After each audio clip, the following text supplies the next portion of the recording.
ஆமென். ஹல்லேலூயா. ரூத்தின் புஸ்தகம் 2ஆம் அதிகாரம் 12ஆம் வசனம். ரூத் 2:12. உன் செய்கைக்கு தக்க பலனை கர்த்தர் உனக்கு கட்டளையிடுவாராக.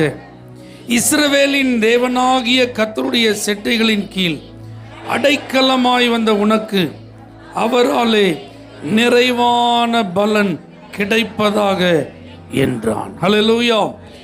அவராலே உனக்கு நிறைவான பலன் கிடைப்பதாக. ஆமென். ரூத்துக்கு ஆண்டவர் ஒரு நிறைவான பலனை கொடுத்து ஆசீர்வதித்தார்.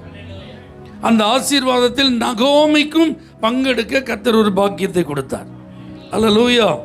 அப்ப திருப்தியும் மீதமும் என்கிற ஆசீர்வாதத்தை வாஞ்சித்து ஒவ்வொரு நாளும் அதை எதிர்பார்த்து கொண்டிருக்கிற உங்களுக்கும் ஆண்டவர் பலன் மாத்திரமல்ல, நிறைவான பலனை தரப்போகிறார். அப்போ நல்ல ஒரு நிறைவை உங்கள் வாழ்க்கையில் நீங்கள் என்ன செய்ய போகிறீங்க, பார்க்க போகிறீங்க. இந்த சகோதரனுடைய வாழ்க்கை இடிக்கப்பட்ட ஒரு வாழ்க்கை. இந்த சகோதரனுடைய வாழ்க்கை பட்டு போன ஒரு வாழ்க்கை. ஆனால் கர்த்தர் அந்த வாழ்க்கையை கட்டி எழுப்பினது போல, கர்த்தர் அந்த மகளுடைய வாழ்வை துளிர்க்க செய்தது போல நிறைவான பலன் அது அவங்களுக்கு அதுதான். ஆமென் சொல்லுங்க பார்க்கலாம். இதை போல உங்களுக்கும் நீங்கள் எந்த விதங்களில் பாதிக்கப்பட்டிருக்கிறீர்களோ, எதினால் இடிக்கப்பட்ட ஒரு சூழ்நிலை உங்களுக்கு இருக்கிறதோ, எதினால் பட்டுப்போன நிலைமை உங்களுக்கு ஏற்பட்டதோ, அதை எல்லாவற்றையும் கர்த்தர் மாற்றி உங்களை துளிர்விட செய்து உங்களை கட்டி எழுப்பி உங்கள் வாழ்க்கையில் ஒரு நிறைவான பலனை காண அனுபவிக்க தேவன் உதவி செய்ய போகிறார். அல்லேலூயா. இப்போ இவர்களுடைய வாழ்க்கையை நீங்கள் கவனித்து பார்த்தீங்க அப்படின்னா, இப்போ தான் மோவாப்லேருந்து அவங்க எங்கே வராங்க, பெத்லகேமுக்கு வராங்க. ஆமென். அப்போ இந்த பெத்லகேமுக்கு வந்தப்போ தான் இந்த ஆசீர்வாதமான வாழ்த்து, அந்த வார்த்தை அவர்களுக்கு கிடைக்கிறது. ஆமென். அதே போல் உங்கள் வாழ்க்கையில் கர்த்தர் உங்களை மூவ் பண்ணுற இடம் இருக்குது பார்த்தீங்களா, ஒரு இடத்துலேருந்து இன்னொரு இடத்துக்கு, அந்த இடத்துக்கு நீங்கள் வரும்போது கர்த்தர் உங்களை நிறைவை காண உதவி செய்வார். முத போகிறேன், அந்த நாடு எப்படி இருக்குன்னு எனக்கு தெரியாது, அங்கே இருக்கிற ஜனங்கள் எப்படிப்பட்டவங்க எனக்கு தெரியாது, அங்கே இருக்கிற கலாச்சாரங்கள் எல்லாம் ஏதோ கொஞ்சம் எனக்கு தெரியும். ஏன்னா இந்த குடும்பத்தில் நான் திருமணமாகி சில ஆண்டுகள் வாழ்ந்ததுனால. ஆனால் அங்கே இருக்கிற காரியங்கள் எல்லாமே எனக்கு புதிது தான். அங்கே நான் எப்படி இருப்பேன் அப்படிங்கிற ஒரு கேள்வி அந்த சகோதரிக்குள்ளே என்ன செஞ்சிருக்கலாம், இருந்திருக்கலாம். இவர்கள் அந்த நாட்டிற்குள் நுழையும் போது நிறைவோடு நுழையவில்லை, வெறுமையாய் நுழைந்தவர்கள். அல்லேலூயா. அந்த நாட்டிற்குள் அவர்கள் அடியெடுத்து வைக்கும்போது அவங்களுக்கு அன்னன்னைக்கு ஏதாவது கிடைச்சாதான் சாப்பாடு. அவங்க போய் கதிர் பொறுக்கிட்டு வந்தால் தான் வீட்டில் அடுப்பு என்ன செய்யும், எரியும் என்கிற ஒரு சூழ்நிலை. ஆனால் கர்த்தர் அந்த முதல் பிரயாணத்திலேயே ஒரு நிறைவை கொடுத்தார். ஆமென் சொல்லுங்க பார்க்கலாம். இதை போல நீங்கள் அடியெடுத்து வைக்கும் ஒவ்வொரு அடியிலும் ஒன்றும் இல்லையே, வெறுமையாக இருக்க, அறிமுகம் இல்லையே, புதிதாக இருக்க, அனுபவம் இல்லையே, எனக்குன்னு என்ன இருக்கு, நாளைய தினத்தை நான் கழிப்பதற்கு ஒரு பக்கம் இருக்கட்டும், இன்றைய பொழுது கழிப்பதற்கு என்னால் முடியாத ஒரு நிலைமை இருக்கிறேங்கிற ஒரு சூழ்நிலையில் நீங்கள் இருக்கலாம். ஆனால் இந்த ரூத்துக்கு நிறைவை கொடுத்த தேவன் இன்றைக்கும் ஜீவன் உள்ளவராக இருக்கிறார். உங்களுக்கும் அவர் நிறைவை தருவார். அல்லேலூயா. சிலரை கர்த்தர் ஷிஃப்ட் பண்ணுவார், சிலரை கர்த்தர் ஃபார்வேர்ட் பண்ணுவார், சிலரை கர்த்தர் மூவ் பண்ணுவார். ஆமென் சொல்லுங்க பார்க்கலாம். ஒரு இடத்துலேருந்து இன்னொரு இடத்துக்கு கர்த்தர் சிலரை அனுப்புவார், சிலரை கொண்டு செல்லுவார். ஏன்னா நீங்கள் நினச்சிட்டு இருக்கீங்க, நான் இருக்கிற இடம் மோவாப் தான் எனக்கு நிறைவு, ஏன்னா அது என் தகப்பன் வீடு, ஏன்னா அது எனக்கு பழக்கப்பட்ட இடம், ஏன்னா அது எனக்கு சொந்தம், ஏன்னா எனக்கு இங்கே எல்லாமே சௌகரியமாக இருக்குது. இல்லை, எல்லாம் உங்களுக்கு ஃபேவராக இருக்கும் நினச்ச இடத்துல தான் நீங்கள் வெறுமையாக இருந்திருக்கீங்க. ஆகவே கர்த்தர் உங்களை இப்போ ஷிஃப்ட் பண்ண போகிறார். உங்கள் தகப்பன் வீட்டிலேருந்து, உங்கள் தேசத்திலிருந்து, உங்களுடைய சொந்த சரௌண்டிங்ஸ்லேருந்து, நீங்கள் இதுவரைக்கும் பழக்கப்பட்ட சூழ்நிலைகளிலிருந்து கர்த்தர் உங்களை ஷிஃப்ட் பண்ணுறது எதுக்குன்னா, ஏதோ புரியாத இடத்துல, தெரியாத இடத்துல மறுபடி அங்கலாய்க்கவோ அலையவோ அல்ல, ஒரு நிறைவை காண. அல்லேலூயா. அதை போல நம்ம எதில் நிறைவை எதிர்பார்க்குறோம்? வழக்கமான இடத்துல, பழக்கப்பட்ட இடத்துல, அறிமுகமான சூழ்நிலையில் எல்லாம் நமக்கு சாதகமாக இருந்தால் நமக்கு அங்கே கண்டிப்பாக என்ன கிடைக்கும்? ஒரு நிறைவு கிடைக்கும். இல்லை, இந்த ரூத்துக்கு, இந்த மோவாபிலிருந்து ஷிஃப்ட் ஆகி வந்த, ஃபார்வர்ட் பண்ணி வந்த, மூவ் பண்ணி வந்த ரூத்தை நிறைவடைய செய்த ஒரு ஜீவனுள்ள தேவன் இன்றைக்கும் கிரியை செய்கிறார். அல்லேலூயா. இப்போ பாருங்க, நகோமி கதை ரிவர்ஸ். அவள் பெத்லகேம் என்கிற அப்பத்தின் வீட்டிலேருந்து எங்கே வந்துட்டாங்க?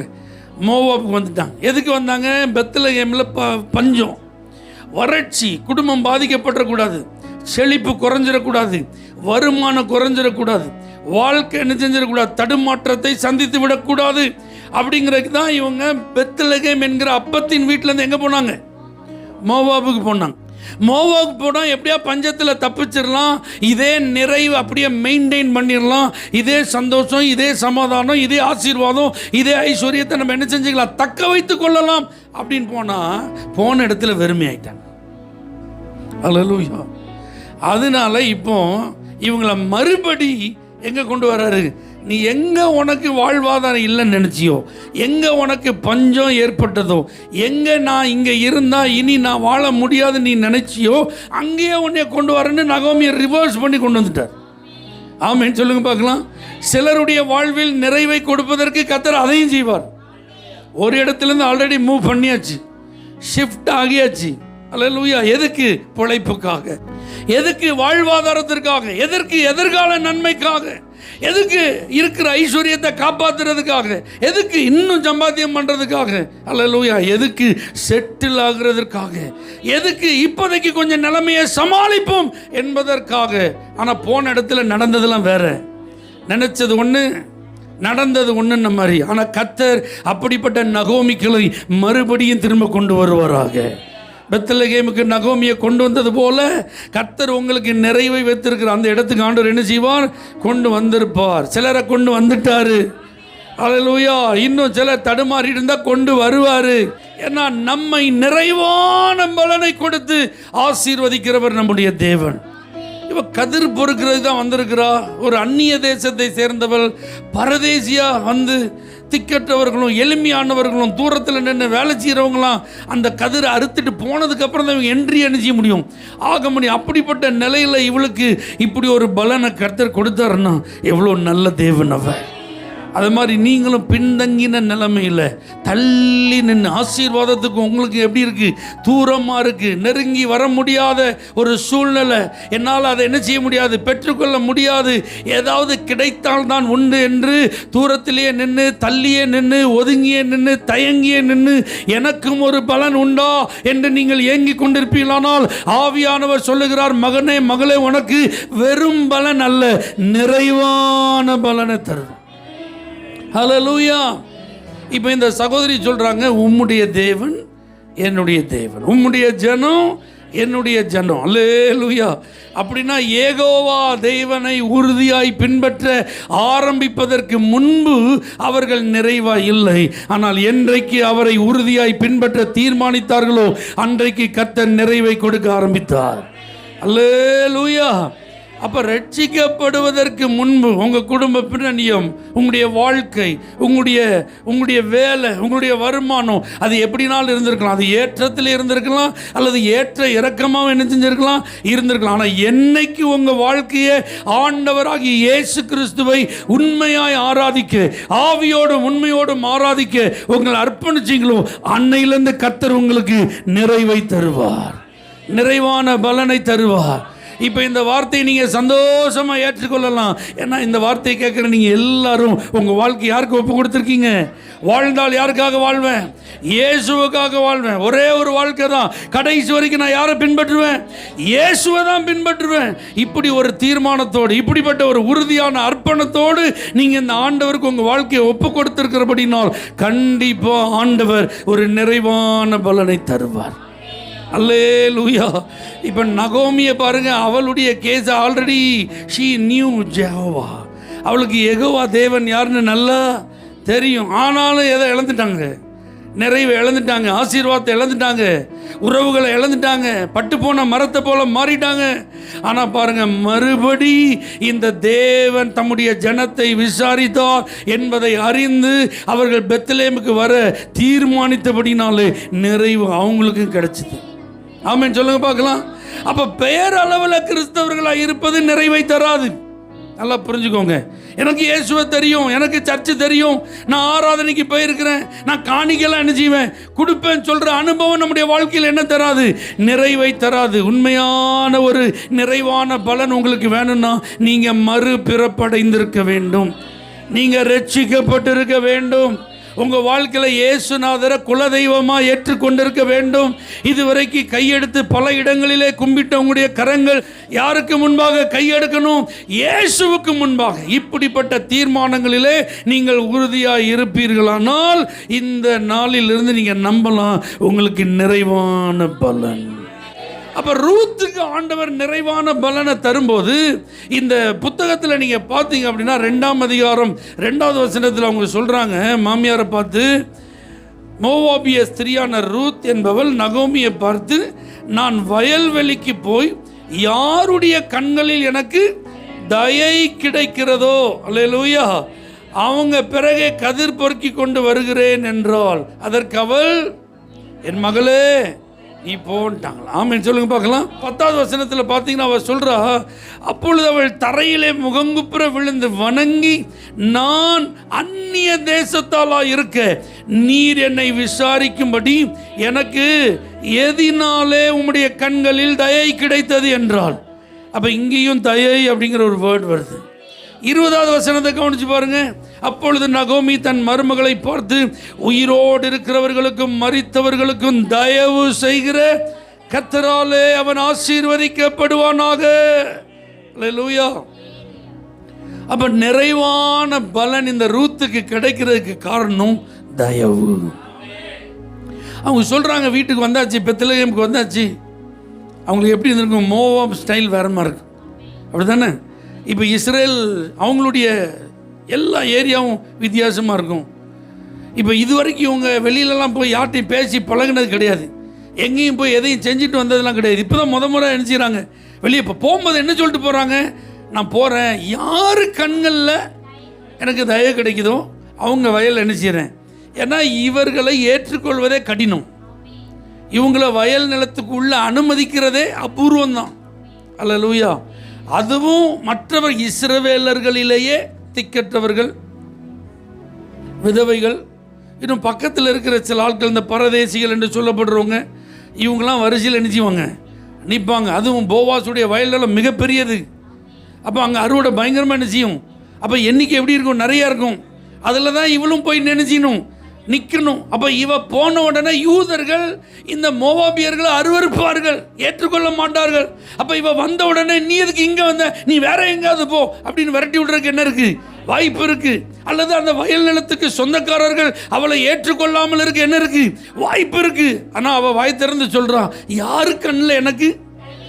அப்போ இன்னைக்கு நான் இதை வச்சு ஒரு வார்த்தை உங்களுக்கு சொல்றேன், ஆண்டவருடைய கண்களில் உங்களுக்கு தயவு கிடைச்சிட்டுனா, ஆமென் சொல்லுங்க, உங்களுக்கு நிறைவான பலன். இந்த தயவு என்பது நேரடியா ஆண்டவருடைய கண்களில் நமக்கு கிடைக்குது. அதே நேரத்தில் மனிதர்கள் மூலமாகவும் இந்த தயவை நாம் பெற்றுக்கொள்ளும் வாய்ப்பை தேவன் ஏற்படுத்தி தருகிறார். ஒரு ஆமென் சொல்லுங்க பார்க்கலாம். நோவாவுக்கோ கர்த்தரின் கண்கள் என்ன கிடைச்சுதான்? தயவு கிடைச்சதுன்னு நம்ம பைபிளில் பார்க்கலாம். அப்படி இதெல்லாம் டைரக்ட், நேரடியா. மோசேக்கு கர்த்தர் கண்கள் என்ன கிடைச்சது? கிருபை கிடைச்சது. கிருபை தயவெல்லாம் ஒரே மீனிங் தான். ஓகே. மரியாளுக்கு கர்த்தர் கண்கள் என்ன கிடைச்சது? கிருபை கிடைச்சது. இதெல்லாம் நேரடி. ஆனால் இந்த அதிகாரத்தில் இந்த சகோதரனுடைய வாழ்க்கையை மட்டும் நம்ம ஃபோக்கஸ் பண்ணி பார்க்கும்போது நான் சொல்ல விரும்புகிற காரியம் தேவ தயவு தான். ஆனால் அது நேரடியாக இல்லை, ஒரு மனிதன் மூலமாய். ஆமென் சொல்லுங்க பார்க்கலாம். இன்னைக்கு நான் உங்களை பார்த்து தீர்க்க தரிசனமாக சொல்கிறேன், நீங்கள் ஒரு நிறைவான பலனை பெற்றுக்கொள்ள உங்களுக்காக ஒரு போவாசை கர்த்தர் ஆயத்தப்படுத்தி இருக்கிறார். உங்களுக்காக ஒரு நபரை கர்த்தர் நியமித்திருக்கிறார். அந்த நபரை இந்த ரூத் சந்தித்தது உண்மைன்னா, நீங்களும் உங்களுடைய வாழ்வில் நிறைவை பெற்றுக்கொள்ள அந்த நபரை சந்திக்க போவதும் நிச்சயம். அல்லேலூயா. அந்த வயல் நிலத்துக்கு வந்தது தற்செயலா அப்படின்னு பைபிளில் இருக்கு. நல்லா புரிஞ்சுக்கோங்க, ஒன்றும் தற்செயல் கிடையாது, அது தேவ செயல் தான். விசுவாசிக்கிறீங்களா? அது நேராக கர்த்தர் எங்கே கொண்டு போயிட்டாரு? போவாஸ். ஏன்னா அவன் தான் ஆயத்தமாக இருக்கான். இவளுக்கு நிறைவை கொடுப்பதற்கு ஆண்டவர் நியமித்த ஆள் யாரு? போவாஸ். இவளுடைய வாழ்க்கை கட்டப்பட கர்த்தர் ஏற்படுத்தின நபர் யாரு? போவாஸ். இவளுடைய பட்டுப்போன வாழ்க்கை துளிர்க்கணும்னா அதற்கு உதவி செய்ய போகிற நபர் யாரு? போவாஸ். நல்லா புரிஞ்சுக்கோங்க. அல்லேலூயா. நீங்களே தேடி போகிற ஆள் போவாஸ் கிடையாது. இந்த காட்ஸ் ஃபேவர் இவங்க மூலமாக தான் எனக்கு கிடைக்குமோ, இந்த தேவ தயவு இந்த குறிப்பிட்ட மனிதர் மூலம் தான் எனக்கு கிடைக்குமோ, இந்த குறிப்பிட்ட நபர் மூலமாக எனக்கு வருமோ அப்படின்னு நீங்கள் கண்ணால் என்ன செய்யக்கூடாது? தேடக்கூடாது. கர்த்தரே உங்களை கொண்டு போய் கனெக்ட் பண்ணுவார். அல்லேலூயா. இந்த ரூத்தை கர்த்தரே கொண்டு போய் கனெக்ட் பண்ணார். எத்தனை பேர் ஆமென் சொல்கிறீங்க? அதை போல் ஆண்டவர் இந்த வாரம், இன்னும் எத்தனையோ வாரம் கழிச்சு இல்லை, இந்த வாரம் இந்த காட்ஸ் ஃபேவரை through men you are going to receive. அல்லேலூயா. இந்த தேவ தயவை ஒரு மனிதன் மூலமாகவோ சில மனிதர்கள் மூலமாகவோ நீங்கள் பெறப்போகிறீர்கள். கர்த்தர் அப்படி உங்களை என்ன செய்ய போகிறார்? நடத்த போகிறார். அந்த நபர் உங்களுக்காகவே வெயிட்டிங்கில் இருக்கிறார். அந்த நபர் உங்களுக்காகவே குறிக்கப்பட்டிருக்கிறார். அது உங்களுக்காகவே ஆயத்தம் செய்யப்பட்டிருக்கிறது. அல்லேலூயா. அப்போ அந்த தயவை நீங்கள் பெற்றுக்கொள்ள கர்த்தர் இப்படி சில மனிதர்களை நம்முடைய வாழ்க்கையில் என்ன செய்கிறார்? சந்திக்க வைக்கிறார். இந்த ரூத்துக்கு அறிமுகமே இல்லாத ஒரு போவாஸை கர்த்தர் சந்திக்க வைத்தார். ஆரம்பத்தில் அவங்களுக்கு தெரியாது நிறைவு இங்கேருந்து தான் ஸ்டார்ட் ஆகுதுன்னு. நல்லா புரிஞ்சுக்கோங்க, கொஞ்சம் வெயிட் பண்ணுங்க. ஆமேன். கதிர் பொறுக்க துவங்கின உடனே நிறைவு வரல, ஒரு சிக்னல் தான் கிடைச்சிது. ஆனால் அந்த சிக்னல் அவங்களால என்ன செய்ய முடியல, புரிந்து கொள்ள முடியவில்லை. அல்லேலூயா. கொஞ்சம் கொஞ்சம் சில நாட்கள் போனது. அறுவடை காலம் முடிகிற வரைக்கும் அவங்களுக்கு தெரியாது. ஆமேன். இவர் தான் கின்ஸ்மேன் ரெடிமேட் என்ன செய்யாது? தெரியாது. இவர் தான் சுதந்திரவாளின்னு அவங்களுக்கு என்ன செய்யாது? தெரியாது. அல்லேலூயா. அப்போ கர்த்தர் பாருங்க, இப்படிப்பட்ட ஆசீர்வாதத்தெல்லாம் நமக்கு ஆயத்தம் செய்து வைத்திருக்கும் போது நமக்கு ஆரம்பத்தில் அது தெரியாமல் இருக்கலாம். ஆனால் கண்டிப்பாக முடிவில் உங்களுக்கு பலனாக மாறும். முடிவில் அது நிறைவான பலனாக மாறும். நிச்சயமாக அந்த பலனை நீங்கள் முற்றிலும் அனுபவிக்க கர்த்தர் உதவி செய்வார். மனித தயவை பெற்ற மனிதர்கள்லாம் பைபிளில் இருக்கிறாங்க. ஒரு சின்ன 2-3 பேரை மட்டும் உங்களுக்கு எக்ஸாம்பிளுக்கு சொல்லிட்டு இந்த தயவு சம்பந்தப்பட்ட அர்த்தத்தை நான் உங்களுக்கு விளக்க விரும்புகிறேன். ஆமென் சொல்லுங்கள் பார்க்கலாம். அல்லேலூயா. யோசேப்புக்கு போத்திபார் கண்கள் என்ன கிடைச்சது? தயவு கிடைச்சது. அதனால் அவனுக்கு ப்ரமோஷன். எப்படி ப்ரமோஷன்? அடிமையாக இருந்தவனுக்கு வேலைக்காரனாக கிடையாது, சூப்பர்வைசராக. அவன் வீட்டுக்கே விசாரணை கருத்தனாக மாறிட்டான். இதுக்கெல்லாம் சான்ஸே கிடையாது. இந்த தயவு கிடைச்சி இப்படி ஒருத்தன் போவாங்கிறதுக்கு என்ன கிடையாது. அடுத்து ஜெயிலில் இருக்கிறான். அந்த லீடர் ஒருத்தர் இருப்பான் பார்த்தீங்களா, கைதிகளுக்கெல்லாம் தலைவன். அவன் கண்களில் தயவு கிடைச்சிது. அதனால அவன் செய்கிற வேலையை யார் பார்த்துட்டு இருக்கா? யோசேப்பு பார்த்துட்டு இருக்கான். அப்போஸ்தலர் 7 வாசிங்கன்னா பார்வோன் கண்களும் யோசேப்புக்கு தயவு கிடைச்சுன்னு எழுதப்பட்டிருக்கு. இப்போ பார்வோனுக்கு அடுத்த சீட்டில் உட்காந்துருக்கான். ஆக்டிங் பார்வோனாக உட்காந்துருக்கான். அல்லேலூயா. நீங்கள் கொஞ்சம் யோசிச்சு பாருங்கள். அந்நிய தேசத்திலிருந்து வந்து இப்படி திடீர்னு ஒரு வீண் பழி சுமத்தப்பட்டு சிறைச்சாலையில் இருக்கிற ஒரு கைதி, ஒரு மனுஷன் தயவு வச்சா இவ்வளோ உயர்வை பார்க்க முடியுமான்னு முடியாது. இதுதான் தேவ தயவு மனிதர்கள் மூலமாய் கிடைக்க பெறுவது.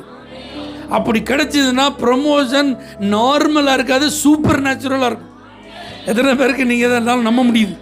கர்த்தர் உங்களில் ஒரு சிலரை இப்படி சூப்பர் நேச்சுரலாக ப்ரமோட் பண்ண போகிறார். ஆமென் சொல்லுங்க. வழக்கத்திற்கு மாறா கர்த்தர் உங்களை என்ன செய்ய போறாரு? ப்ரமோட் பண்ண போகிறார். அல்லேலூயா. வழக்கமாக இருக்கிற அந்த சீரியல்ல இல்லை, கேடட்ல இல்லை, அதெல்லாம் தாண்டி கர்த்தர் உங்களை உயர்த்த போகிறார். ஆமென். ஆண்டவர் அப்படிலாம் செய்வார்.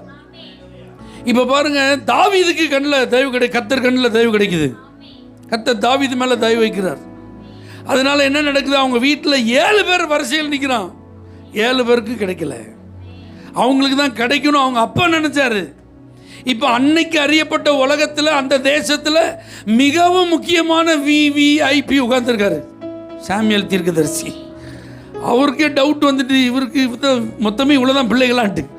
அவர் மெதுவாக, உன் பிள்ளைகள் மொத்தமே இவ்வளோதானா? நான் சொன்ன வார்த்தையை கேட்டு நீ எல்லா பிள்ளையும் கூட்டு வச்சிருப்பேன்னு பார்த்தா, பையனை பார்த்தோன்னா அவர் ராஜ தோரணையில் இவன் தான் இருப்பான். நான் எந்திரிச்சு ஆண்டவரின் உட்கார வச்சுட்டு பேசாமல் உட்காந்து நான் சொல்கிறவரை எந்திரிச்சிடாதன்ட்டாரு.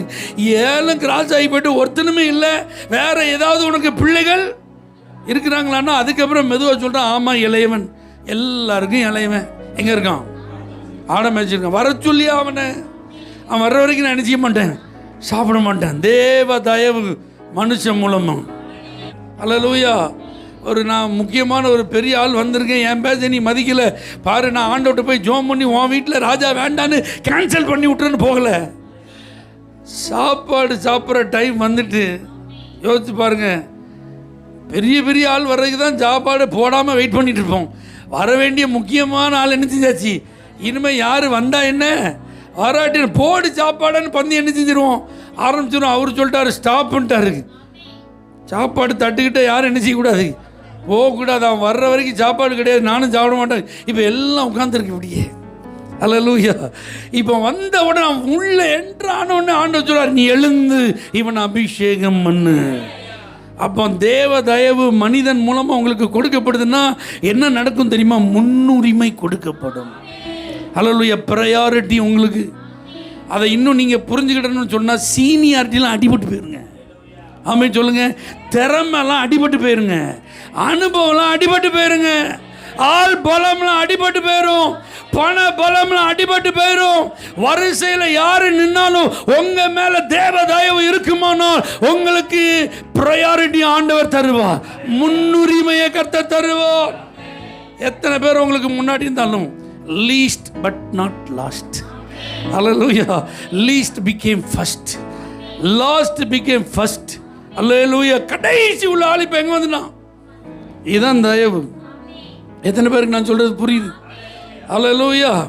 இதை போல ஹாமான் அழிக்கப்படுறான், மொர்தெகாய் உயர்த்தப்படுறான், எஸ்தருக்கு தயவு கிடைக்குது, நெகேமியாவுக்கு தயவு கிடைக்குது, எஸ்ராவுக்கு தயவு கிடைக்குது. இப்படிலாம் நீங்கள் பார்த்துருக்கீங்களா பைபிளில்? இதெல்லாம் தேவ தயவு மனிதர்கள் மூலமாக அவர்களுக்கு கிடைத்தது. இதனால் என்ன நடக்குது? கவர்மெண்ட்டில் அவங்களுக்கு ஃபேவருங்க, அரசாங்கத்தின் கண்களில் தயவுங்க. ஒரு ஆமென் சொல்லுங்க. இந்த வார்த்தையை கேட்குற யாராவது கவர்மெண்ட்டில் ஒர்க் பண்ணுறீங்கன்னா உங்களுக்கு அரசாங்கத்தின் கண்களில் தயவை தருவார். உங்கள் சாதகமாக சில சட்டங்களை கர்த்தர் எழுதுவார். ஆமென். உங்களுடைய வருமானங்கள் உயர்வதற்காக சில புதிய இன்க்ரிமெண்ட்ஸ் எல்லாம் கர்த்தர் தருவார், சில ப்ரமோஷன்ஸ் எல்லாம் கர்த்தர் தருவார். இதற்கு முன்பு அப்படி ஒரு லாவே இல்லை, இதற்கு முன்பு இவ்வளவு தூரம் உயர்த்தி கொடுத்ததே இல்லை. ஆனால் உங்களுக்காக கர்த்தர் அதை உயர்த்தி தருவார். கவர்மெண்ட் ஃபேவர் கிடைக்குங்க, அரசாங்கத்தின் தயவு கிடைக்கும். அல்லேலூயா. இதெல்லாம் தேவன் தயவு வச்சுட்டான்னா நிறைவு இப்படி தான் வரும். நிறைவான பலன் உங்களை தேடி என்ன செய்யும்? வரும். ஆமென் சொல்லுங்க பார்க்கலாம். இப்போ இந்த நிறைவான பலன் இந்த ரூத்துக்கு கிடைக்கும் போது இவளுடைய நிலைமை வச்சு நாம கற்றுக்கொள்கிற ஒரு காரியம் என்ன? இந்த தயவு அப்படின்னு நம்ம ஈஸியாக போயிடுறோம், சொல்லிட்டு போயிடுறோம். ஆனால் இந்த தயவுனா என்ன தெரியுமா? நல்லா புரிஞ்சுக்கோங்க. தேவ தயவு என்பது தகுதி இல்லாத ஆனால் தேவையுள்ள மனிதர்களுக்கு தேவன் அளிக்கும் இரக்கம். தகுதி கிடையாது, ஆனால் தேவை இருக்கு. அல்லேலூயா. இந்த மோவாபிய பெண்ணுக்கு என்ன கிடையாது? தகுதி கிடையாது, ஆனால் தேவை இருக்கு. வாழணும், சாப்பிடணும், உழைச்சாதான், யாராவது அனுமதி கொடுத்தாதான், நீங்கள் பொறுக்கிக்கோங்க அப்படின்னு கொஞ்சம் விட்டு வச்சாதான். அல்லேலூயா. ஆனால் இவங்க உள்ள நுழையிறதுக்கு என்ன கிடையாது? தகுதி கிடையாது. ஆனால் இந்த சகோதரிக்கு தகுதியே இல்லைன்னாலும் அதனுடைய தேவையை அறிந்து அவன் மேலே கர்த்தர் ஒரு இரக்கம் வச்சார். பார்த்தீங்களா? அந்த தயவை இந்த வார்த்தையை கேட்குற உங்களுக்கு தருவார். ஒருவேளை நீங்கள் நினைக்கலாம், எனக்கு எந்த விதத்திலும் தகுதி கிடையாது, நான் எந்த விதத்திலும் பாத்திரம் கிடையாது, அதற்கு நான் ஒரு அபாத்திரமான ஒரு நபர். ஆனால் உங்கள் தேவையை அறிந்திருக்கிறார், உங்கள் சூழ்நிலையை அறிந்திருக்கிறார், உங்கள் நிலைமையை அறிஞ்சிருக்கிறார். நீங்கள் இப்போ எப்படிப்பட்ட கடினமான பாதையை கடந்து போய் கொண்டிருக்கிறீர்கள் என்பதை கர்த்தர் அறிந்திருக்கிறார். உங்களுடைய வாழ்வின் நிலைமை என்ன அவருக்கு தெரியும். தகுதி இல்லைனா ஆனால் தேவை இருக்கு. அதை புரிந்த தேவன் உங்கள் மேலே இரக்கம் காட்டுறார். இந்த மோவாபிய பெண்ணாகிய ரூத்துக்கு அப்படிதான் கர்த்தர் இரக்கத்தை போவாஸ் மூலமாக கர்த்தர் வெளிப்படுத்துகிறார்.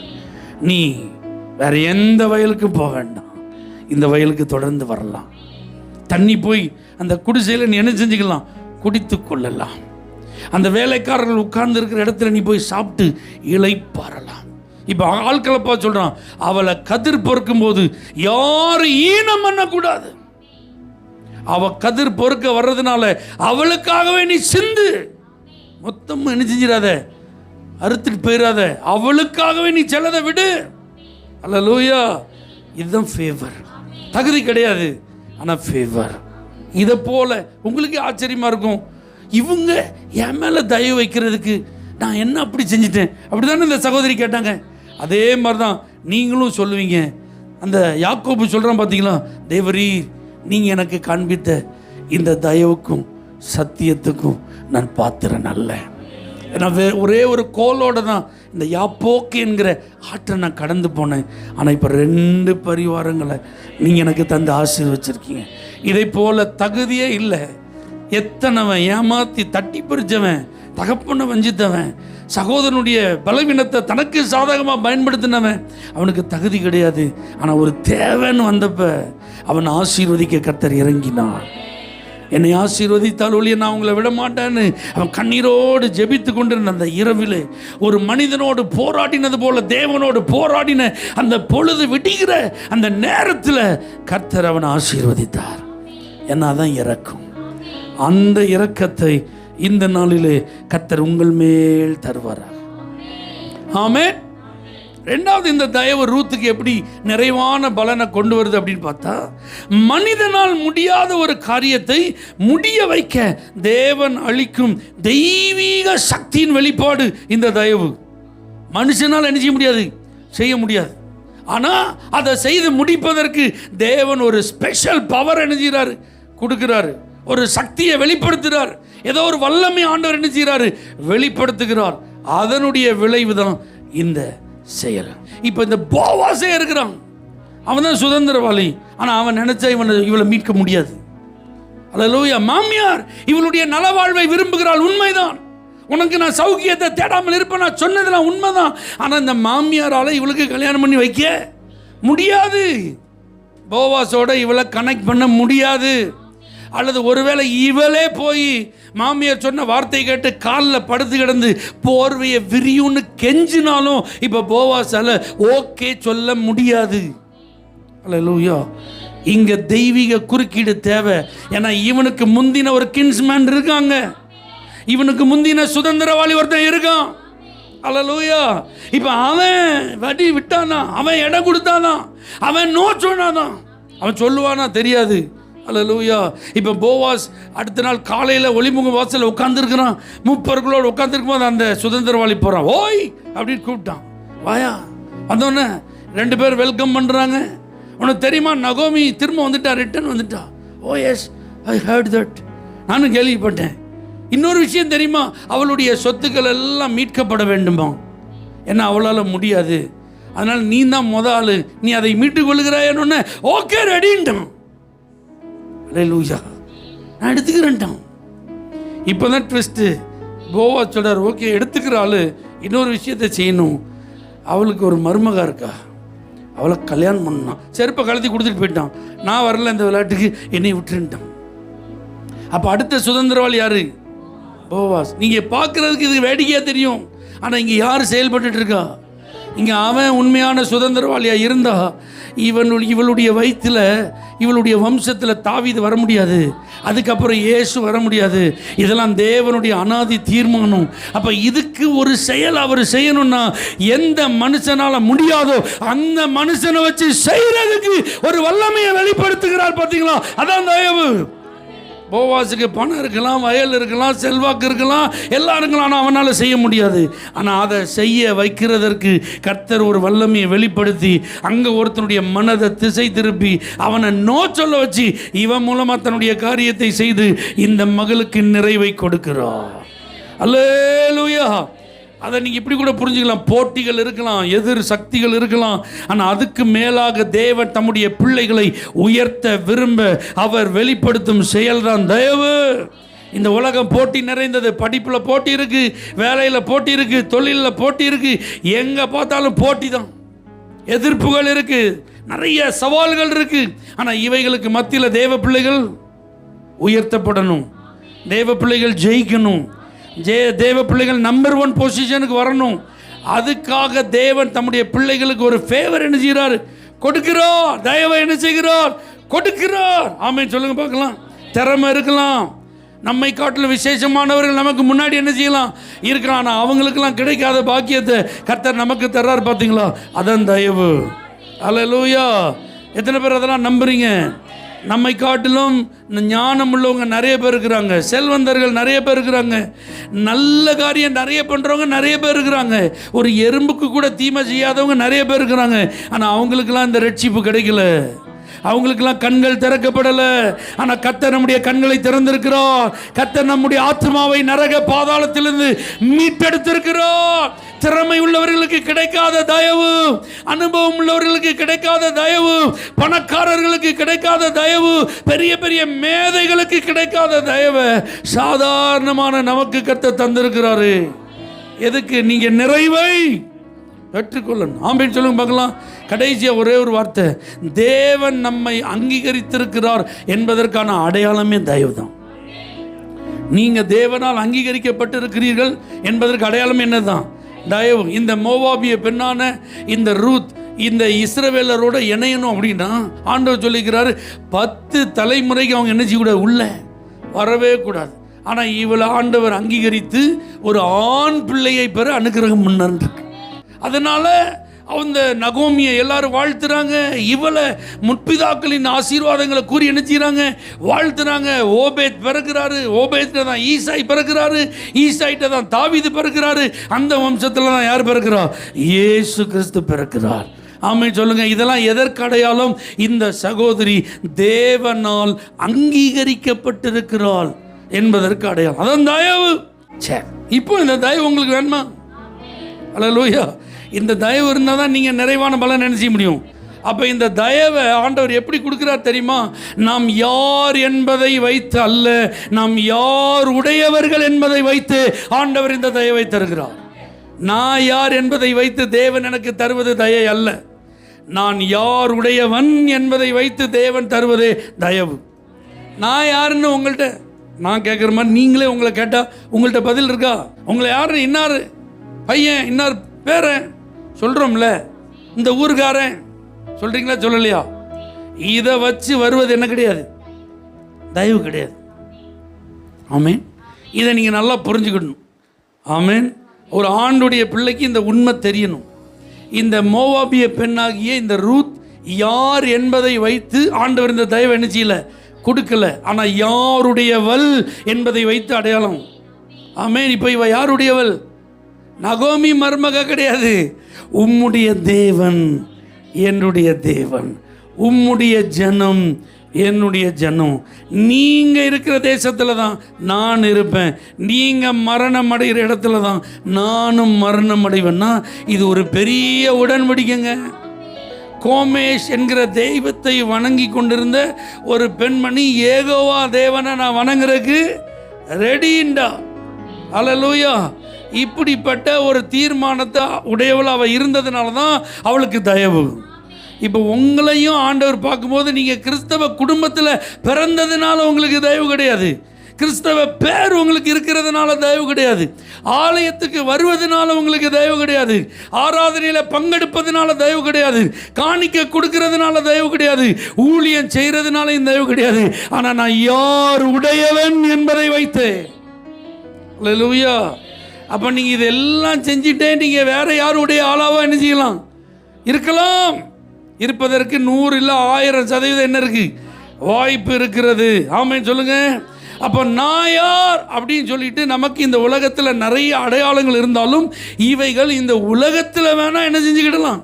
ஆனால் இதை வச்சு கர்த்தர்கிட்ட ஒன்றும் என்ன செய்ய முடியாது, வாங்க முடியாது. கர்த்தர்கிட்ட வாங்கணும்னா நீங்கள் யாருடையவர்களாக இருக்கணும்? ஆண்டுடையவர்களாக இருக்கணும். இந்த ரூத் இப்போ அவள் தன்னுடைய அடையாளம் ஆண்டவருடையவள். அல்லேலூயா. அதனால தான் போவா சொல்றான், இஸ்ரவேலின் தேவனாகிய கர்த்தருடைய செட்டையின் நிழலிலே அடைக்கலமாய் வந்த உனக்கு. நான் சொன்ன அர்த்தம் இப்போ புரிஞ்சுட்டான். இப்போ இவள் யார் என்பதை வைத்து இந்த தயவு இல்லை, இவள் யாருடையவள் என்பதை வைத்து இந்த தயவு. தெய்வ பிள்ளைகளை, நீங்கள் யாரானாலும் இருக்கலாம், அல்லேலூயா, அது உங்களை சார்ந்தது. ஆனால் நீங்கள் யாருடையவர்கள்னு வரும்போது ஒரே பதில் தான் நமக்கு இருக்கணும். நம்ம எல்லாரும் யாருடையவர்கள்? இயேசு கிறிஸ்துவின் சொந்த பிள்ளைகள். இந்த ஒரு அடையாளம் உங்கள் மேலே இருந்துட்டுனா, தேவ தயவு அவர் நியமித்த மனிதர்கள் மூலமாய் நமக்கு கிடைக்க கர்த்தர் உதவி செய்வார். கரங்களை உயர்த்தி, நான் யார் என்பதை வைத்து அல்லப்பா, நான் யாருடையவன் என்பதை வைத்து தான் எனக்கு தயவு. ஆகவே நான் உங்களுடையவன் ஆண்டவரே. சொல்லிருங்க, நான் உங்களுடையவன் ஆண்டவரே, நான் உம்முடையவன் ஆண்டவரே, நான் உம்முடையவள். அல்லேலூயா. அதனால தான் எனக்கு தயவு, அதனால தான் எனக்கு கிருபை, அதனால தான் எனக்கு இரக்கம். அல்லேலூயா. அதனால தான் எனக்கு ஆசீர்வாதம். பைபிளில் நம்ம வாசிக்கிறோம், கர்த்தர் சீயோனுக்காக எழுந்தருளி அதற்கு தயை செய்யும் காலமும் அதற்கு குறித்த நேரமும் வந்தது. தேவ பிள்ளைகள், இந்த வார்த்தையை கேட்ட உங்களுக்கு கர்த்தர் தயை செய்கிற காலம் வந்துவிட்டது. ஆமென். அதற்கான குறித்த நேரம் வந்துவிட்டது. இனி காட்ஸ் ஃபேவர் உங்களுக்கு உண்டு. காட்ஸ் ஃபேவர் த்ரூ men உங்களுக்கு உண்டு. ஹalleluya. மனிதர்கள் மூலமாய் நீங்கள் பெற்றுக்கொள்ள வேண்டிய தயவுகளை, ஆசீர்வாதங்களை கர்த்தர் உங்களுக்கு ஏற்படுத்தி தரப்போகிறார். இதை நாங்கள் விசுவாசித்து அறிக்கையிடுகிறோம். நீர் எங்களுக்கு தயை செய்து நிறைவான பலனை கொடுத்து ஆசீர்வதிக்கிற காலம் வந்ததற்காக நன்றி. இயேசுவின் நாமத்தில் பிதாவே, ஆமென். For prayer contact, Pastor J. Kumar, El Shaddai Ministries, 9500252586, Surandai.